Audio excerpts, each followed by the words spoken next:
So today we have this Milk Jelly Blush Tint. It's in the shade Chill, and we're gonna go ahead and try it out. So when you first take it out of the box, you get this nice cooling water gel tint casing. Then you can go ahead and take the cap off and twist off this little plastic bit. And here you have your actual jelly tint. Now, from what I heard, it is staying on bare skin. So I recommend a full face unless you're going for a nice natural look like I am without any concealer or anything. Then it's perfect to just kind of dab on and spread it out with your brush.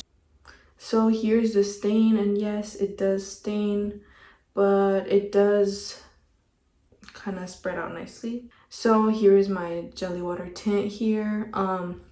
Now what you want to do is you want to get your brush and lightly dab it onto your brush, and maybe spread it out onto your hand, and then you just want to go in with your brush and layer it little by little, especially if it's on bare skin because it does stain.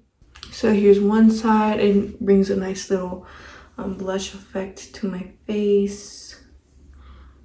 Now I do want to try to do it a little bit more of blush on here, and you do have to work quick, especially if it is on your bare skin.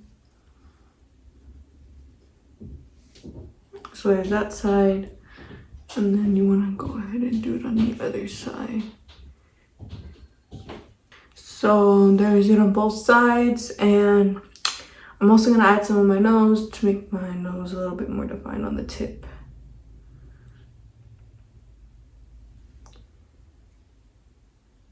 So here's the tint. It's very light on my skin because, again, I went for a more natural look, but it does stay all day because I have tried this, and not only is this good for blush, but it is also good for a nice lip stain. So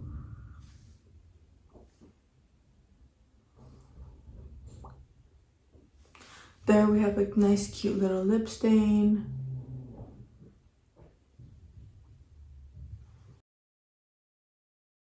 So here we have my blush combo and my lip stain combo. So after putting on my lips and my cheeks, this is the final product. It has a nice little tint to it, very natural look. So yeah, I hope you guys enjoyed the video.